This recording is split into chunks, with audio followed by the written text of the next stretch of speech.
Assalamualaikum warahmatullahi wabarakatuh. Perkenalkan, nama saya Endang Setiawan. Saya adalah mahasiswa PPG dalam jabatan di Universitas Pamulang. Saya adalah guru PPKN di SMA Al-Husnah Curug. Pada hari ini, Senin 4 Desember 2023, saya akan melaksanakan uji kinerja PPG dalam jabatan kategori 2 tahun 2023.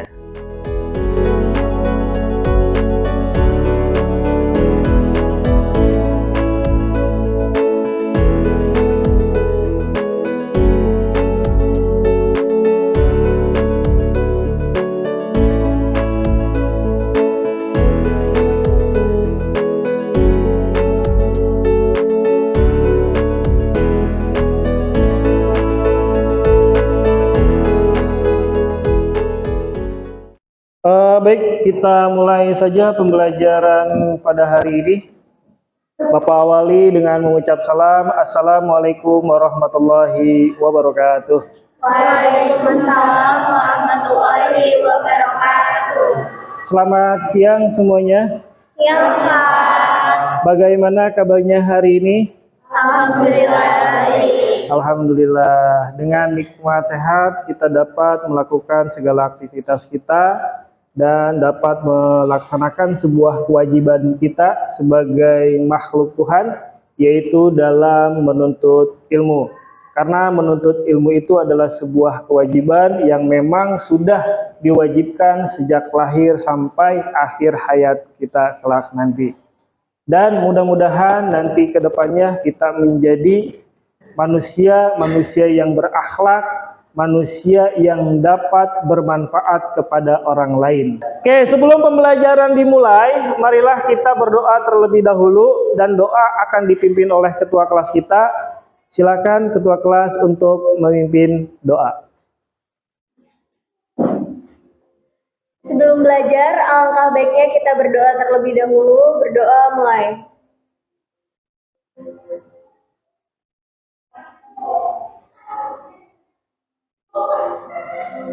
Berdoa selesai. Salam. Assalamualaikum warahmatullahi wabarakatuh. Waalaikumsalam warahmatullahi wabarakatuh. Baik, untuk menambah kecintaan kita terhadap tanah air Indonesia, marilah kita menyanyikan lagu wajib nasional Indonesia Raya yang akan dipandu oleh Natasha. Silakan kepada Natasha untuk memandunya.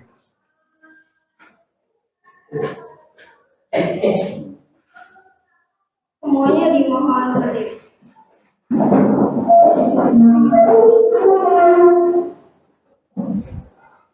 Hiduplah Indonesia Raya Tuhan.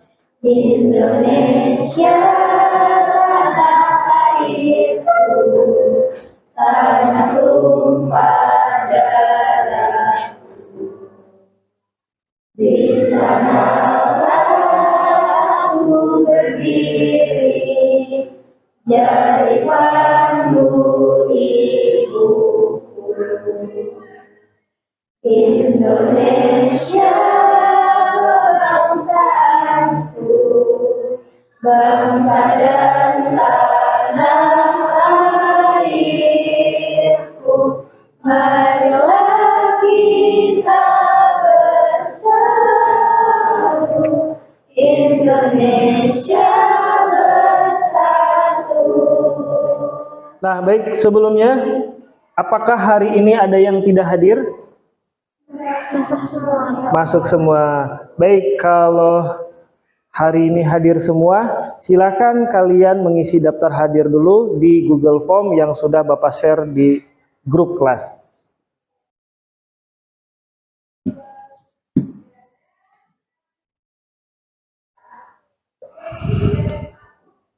Baik, sudah?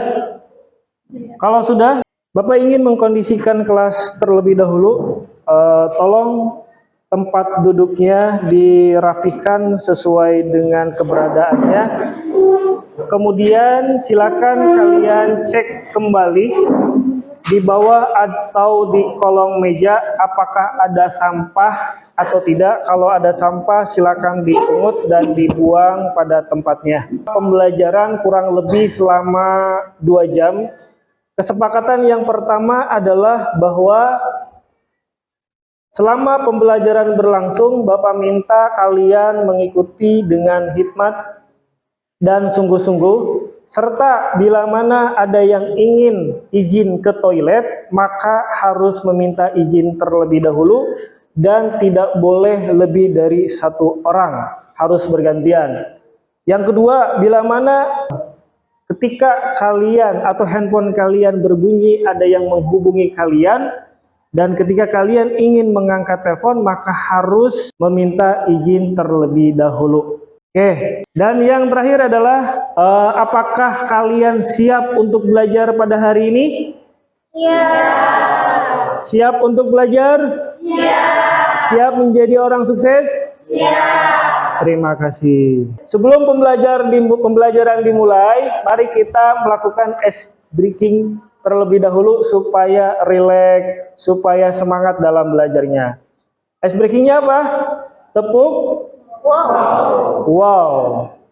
Tepuk wow. W. O. W. Wow. Saya lagi. Tepuk wow. W. O. W. Wow. Oke, terima kasih. Nah, persepsinya yang pertama adalah sebelumnya kita pernah belajar tentang materi hak dan kewajiban. Ada yang tahu hak dan kewajiban itu apa? Hak asasi manusia atau HAM adalah hak-hak dasar yang melekat dan dimiliki setiap manusia sebagai anugerah Tuhan Yang Maha Esa. Baik, terima kasih. Hak asasi manusia yang melekat pada diri seseorang, yang memang hak tersebut harus dijaga. Jadi, fungsi dari negara itu adalah melindungi hak seseorang sebagaimana menjadikan sebagai fitrahnya manusia. Nah, itu hak asasi manusia. Kemudian, hak asasi manusia bergandengan dengan sebuah kewajiban. Ada hak dan kewajiban. Nah, kewajiban ini merupakan sebuah keharusan atau sebuah beban yang memang dimiliki oleh seseorang. Kalau hak itu kewenangan, tetapi kalau kewajiban itu adalah sebuah beban yang memang mau tidak mau harus dilakukan. Nah, selanjutnya Bapak ingin memberikan soal pretest dan Bapak ingin melihat kemampuan dasar kalian terhadap pada materi yang nanti akan kita bahas bersama. Soalnya menggunakan aplikasi Quizizz yang memang linknya nanti Bapak akan share lewat grup kelas. Nanti tolong dikerjakan, waktunya 5 menit. Silakan dikerjakan.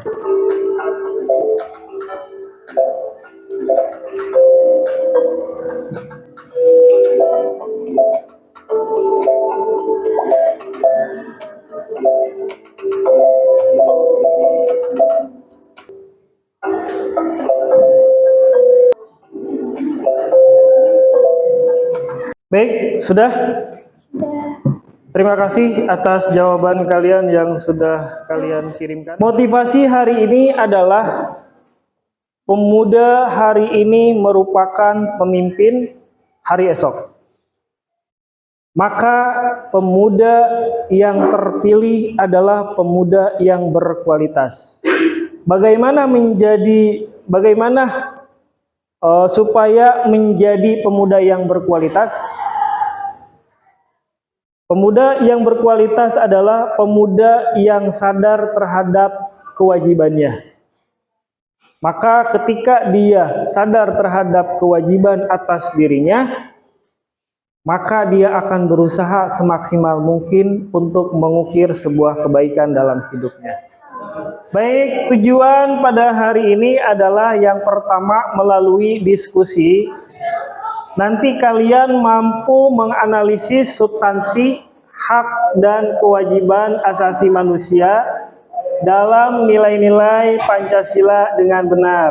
Melalui tayangan video pelanggaran hak asasi manusia dan pengingkaran kewajiban, kalian mampu menganalisis faktor-faktor penyebab kasus pelanggaran hak asasi manusia dengan benar. Yang ketiga adalah melalui diskusi, nanti kalian melakukan diskusi, kalian mampu menganalisis upaya penanganan pelanggaran hak dan pengingkaran kewajiban. Kemudian yang terakhir adalah melalui presentasi yang nanti kalian tampilkan, itu kalian mampu menganalisis kasus pelanggaran hak dan pengingkaran asasi manusia dalam solusi yang sesuai dengan nilai-nilai Pancasila. Nah, itu merupakan tujuan pembelajaran pada hari ini yang akan kita lakukan bersama. Dan penilaian yang akan Bapak berikan adalah yang pertama tentang pengetahuan kalian, yang kedua adalah tentang keterampilan, di mana nanti kalian akan melakukan kerjasama dengan kelompok dan melakukan presentasi, kemudian diskusi. Nah, itu termasuk dalam penilaian yang akan Bapak nilai. Kemudian yang terakhir adalah tentang sikap, di mana sikap ini memiliki kepribadian yang baik. Selanjutnya Bapak ingin menampilkan gambar tentang kasus pelanggaran hak asasi manusia. Ini ada gambar, bisa diperhatikan dan dilihat. Yang pertama adalah gambar apa? Gambar bully. Yang kedua, tentang kasus Ferdi Sambo. Yang ketiga tentang Munir. Dan ini 3 orang nih. Satu lagi siapa? Ya, Munir ya. Tentang kematian Munir. Yang terakhir adalah tragedi 98. Nah, ini adalah kasus pelanggaran hak asasi manusia. Kira-kira nih penyebabnya apa? Yang pertama, biasanya itu dikarenakan sifat egois, dikarenakan sifat rendahnya kesadaran hak asasi manusia. Jadi ada beberapa faktor penyebab orang melakukan pelanggaran hak asasi manusia dan pengingkaran. Salah satunya adalah sifat egois, yang kedua adalah rendahnya kesadaran, yang ketiga ini merupakan faktor-faktor yang memang muncul ketika pelanggaran HAM itu ada. Nah, kemudian kita pernah melihat ada simbol seseorang ditutup matanya kemudian memegang neraca timbangan, kemudian tangan satu lagi memegang pedang. Benar nggak? Nah, simbol itu memiliki arti apa? Kenapa matanya tertutup? Simbol yang diperlihatkan seperti mata tertutup adalah bagaimana dia tidak, ketika menegakkan hukum, tidak melihat siapa yang melanggar. Jadi tidak pandang bulu. Mau dia itu pejabat, mau dia itu rakyat biasa, ketika dia melanggar maka harus ditegakkan hukumnya. Tidak tajam ke bawah, tumpul ke atas. Artinya banyak yang dirasakan oleh rakyat Indonesia, merasakan bahwa rakyat kecil itu tidak diberikan hak yang sama dalam penegakan hukum.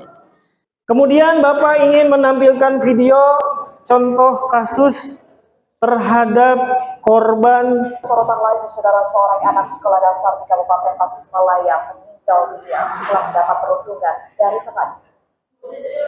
Berdasarkan hasil temuan Komisi Perlindungan Anak Indonesia Kabupaten Tasikmalaya, korban yang berusia 11 tahun ini kerap kali menerima perundungan dari temannya. hingga membuat depresi. Keluarga menyebut korban terlihat murung hingga mengalami sakit 1 minggu sebelum meninggal dunia. Baik, dari video yang disajikan terhadap kasus perundungan, kira-kira faktor apa penyebab sehingga bocah tersebut meninggal dunia atau anak tersebut meninggal dunia? Karena depresi. Karena depresi. Terus apa lagi faktor penyebabnya? Kurangnya dukungan dari orang-orang sekitar. Kurangnya dukungan dengan orang-orang sekitar. Oke. Nah, kita lihat dari definisi hak asasi manusia. Menurut Jan Matterson, anggota Komisi Hak Asasi Manusia, Perserikatan Bangsa-Bangsa mengartikan HAM sebagai berikut. Yang pertama adalah Hak yang melekat dalam diri manusia dan tanpa hak itu manusia tidak dapat hidup sebagai manusia. Oke, baik. Hak yang melekat dalam diri manusia dan tanpa hak manusia, dia tidak dapat hidup sebagai manusia seperti biasanya. Nah, itu menurut Nah, kemudian substansi hak dan kewajiban asasi manusia nih. Dalam Pancasila, nilai dasar berkaitan dengan nilai kelima sila Pancasila. Jadi, substansinya adalah dia berlandasan kepada 5 sila tersebut. Yang kita ingat dalam Pancasila itu satu apa? Tuhanan yang Maha Esa. Tuhanan yang Maha Esa. Yang kedua, Kemanusiaan yang adil dan beradab. 3, Persatuan Indonesia. dan seterusnya. Itu yang menjadikan sebuah landasan terhadap substansi-substansi yang ada, nilai-nilai dasar. Kita punya hak diatur dalam aturan undang-undang. Tidak boleh kita berbuat seenaknya atau sebebasnya. Maka dalam melakukan sesuatunya, maka perlu adanya sebuah landasan. Dan landasan ini yang menjadikan keselamatan dalam hidup. Kemudian Bapak minta kalian bergabung dengan kelompoknya masing-masing yang sudah dibentuk sebelumnya, kan, untuk bergabung pada kelompoknya masing-masing.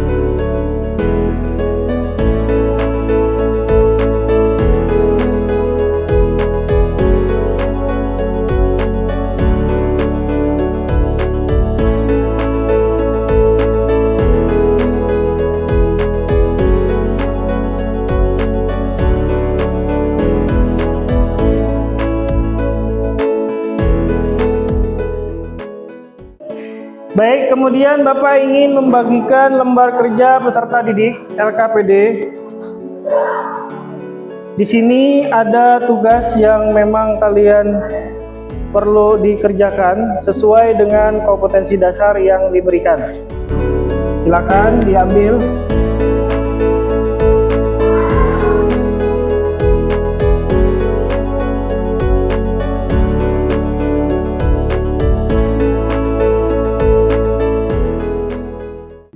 Baik, perhatikan di LKPD ini. Yang pertama adalah ada lembar kerja peserta didik.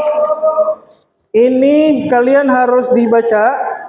Intinya adalah kalian bisa menganalisis pelanggaran hak asasi manusia dalam perspektif Pancasila dalam kehidupan berbangsa dan bernegara. Itu intinya. Yang kedua adalah dengan menyajikan hasil pelanggaran hak asasi manusia dalam perspektif Pancasila dalam kehidupan berbangsa dan bernegara. Yang pertama adalah menganalisis, yang kedua adalah menyajikan.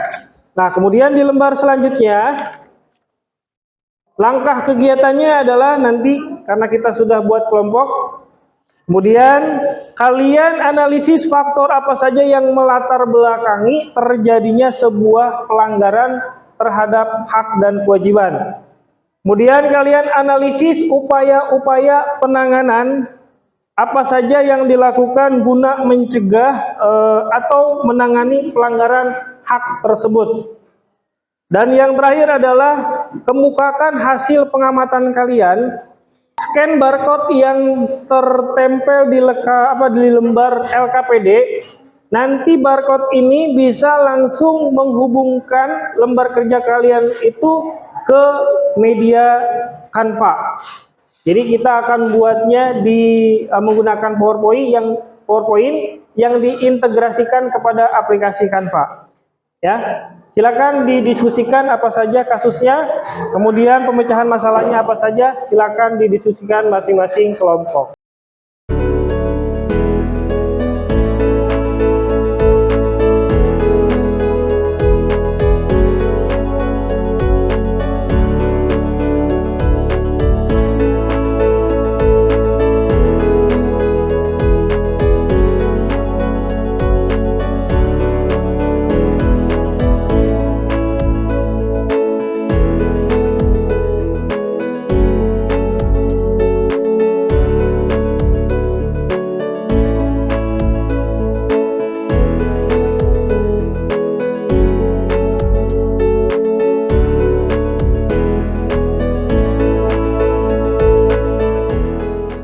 Dan untuk mencari jawabannya, boleh kalian cari literatur referensi di media elektronik atau di media massa, ya kan, dalam mengenai kasus-kasus pelanggaran yang terjadi dalam kehidupan sehari-hari, ya.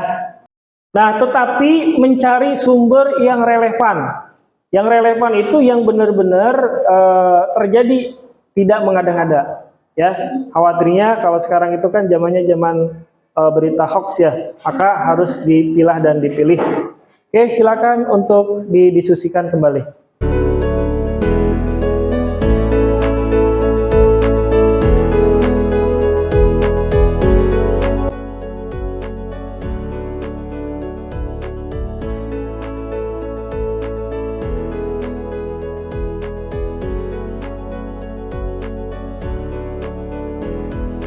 Oke, ini kasus, misalkan kasus Sambo jenis permasalahannya apa, misalkan latar belakangnya, misalkan dia cemburu terhadap istrinya.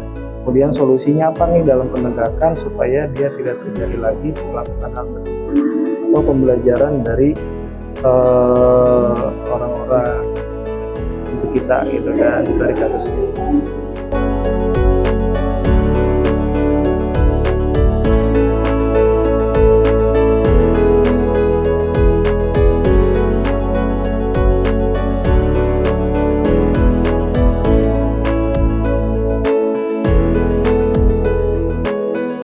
Kemudian nanti pemecahan masalahnya bagaimana hasilnya nanti disajikan dalam bentuk PowerPoint.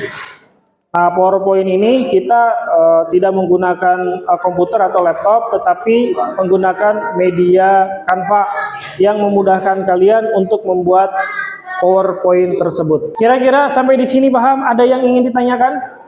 Khawatir ada kesulitan yang kalian hadapi dalam penyusunan laporan tugas tersebut? Pak, mau izin bertanya. Ya, boleh. Kalau misalnya sheet kasusnya lebih dari satu, boleh tidak? Kasusnya lebih dari satu boleh. Yang penting nanti kalian dapat menentukan solusinya dari kasus-kasus yang kalian angkat. Baik Pak, terima kasih. Iya, jangan Bapak. Ya. Analisis kasus pelanggaran HAM itu Pak. Ya. Ini judulnya analisis kasus pelanggaran HAM di Indonesia. Iya, di Indonesia, khususnya di Indonesia, jangan di luar negeri lah. Analisis kan. Analisis. Oke, baik, silakan bagi yang sudah, dan Bapak harap sudah semua sudah selesai. Silakan untuk dipresentasikan di depan kelas, dan Bapak beri waktu kepada kelompok 1 untuk mempresentasikannya, dan kepada kelompok lain tolong disimak baik-baik dan diberikan sebuah tanggapan apa yang disampaikan dari kelompok 1. Silakan untuk presentasi. Assalamualaikum warahmatullahi wabarakatuh.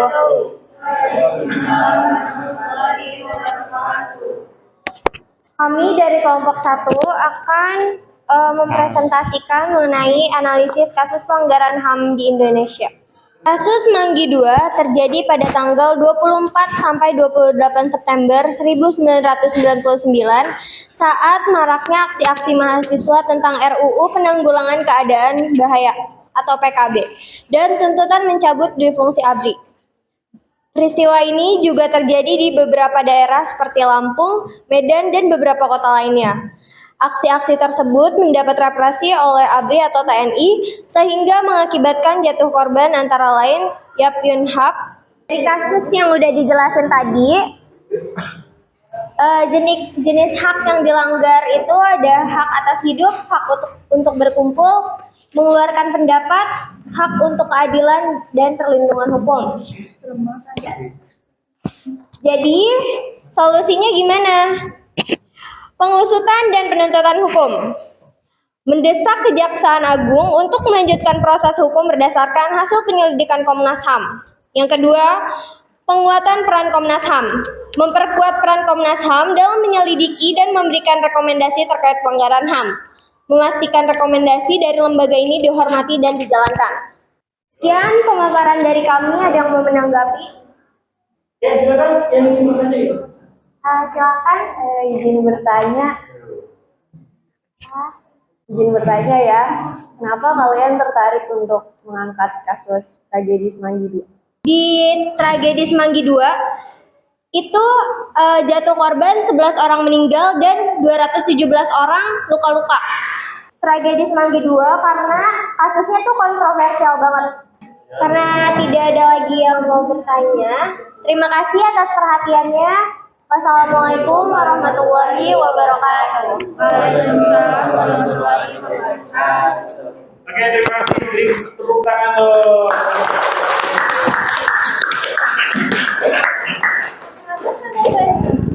Luar biasa presentasinya, begitu jelas, singkat dan padat tentang tragedi tersebut, kasus yang diangkat oleh kelompok 1. Nah, dari kasus-kasus tersebut yang diangkat, perlu kita analisis, ternyata jenis hak yang dilanggar itu cukup banyak, ya kan? Tetapi bagaimana solusi dan upayanya dalam penanganan kasus tersebut. Nah, ini merupakan pembelajaran bagi kita agar tidak terjadi kasus yang bisa menghilangkan nyawa seseorang. Baik, selanjutnya kita lanjut diskusi kita dan presentasi kita, lanjutkan kepada kelompok berikutnya, yaitu kelompok 2. Silakan kelompok 2 untuk presentasi. Assalamualaikum warahmatullahi wabarakatuh. Waalaikumsalam warahmatullahi wabarakatuh. Kami dari kelompok 2 yang mempresentasikan peristiwa 2003 dipicu oleh pembobolan gudang senjata di markas Kodim 1 Wamena Jaya Wijaya oleh sekelompok massa. Aksi pembobolan tersebut menewaskan 2 anggota TNI, yaitu 1 TNI AD Nafid Tukulu dan prajurit Ruben Jana, sementara 1 orang luka berat. Selanjutnya, solusi yang dapat diberikan dari kasus ini adalah yang pertama, pemerintah segera membentuk pengadilan ad hoc untuk menangani kasus tersebut.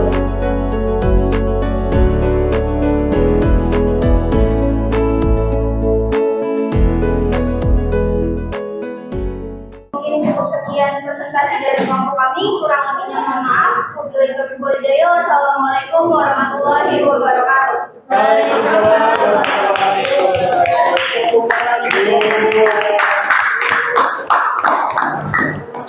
Ya, penyalahgunaan, rendahnya kesadaran dan seterusnya, ya kan? Nah, itu adalah faktor internal. Ada juga faktor eksternal. Apa itu faktor eksternal? Faktor eksternal itu adalah penyalahgunaan kekuasaan, itu dari luar dirinya, ya kan? Karena ada kesempatan dan seterusnya, maka dia melanggar hak asasi manusia. Kemudian ketidaktegasan kepada penegak aparat hukum, ya kan? Nah, itu faktor eksternal tuh. Kemudian adalah penyalahgunaan teknologi, dan yang terakhir adalah kesenjangan sosial ekonomi. Karena ekonomi seseorang bisa melanggar hukum, ya kan? Karena dia nggak punya uang, terus terbelit hutang dan seterusnya, sehingga dia melakukan sesuatu yang di luar dari konteks hukum. Nah, itu yang disampaikan oleh kelompok 3 substansi-substansi sesuai dengan materi pada hari ini. Nah, kira-kira nih dari teman-teman dari kelompok yang lain nih, apakah sudah tepat atau belum tentang solusi atau upaya yang dilakukan seorang ibu yang menjadikan korban? Usai sudah presentasi kegiatan diskusi hari ini, dari uraian yang pertama sampai dengan akhir, apa yang Anda bisa simpulkan terhadap materi hak dan kewajiban? Ada yang bisa menyimpulkan? Menurut aku, kesimpulannya hak dan kewajiban itu nggak bisa dipisahin. Jadi setiap hak membawa kewajiban dan setiap kewajiban melibatkan hak. Berarti intinya hak dan kewajiban tidak dipisahkan. Nggak bisa. Karena dia tidak bisa berjalan sendiri, harus bersamaan. Oke, dari yang lain ada lagi? Dari materi pembelajaran kali ini yang dapat disimpulkan yaitu hak individu melibatkan kebebasan, kesedihan, dan perlindungan hukum.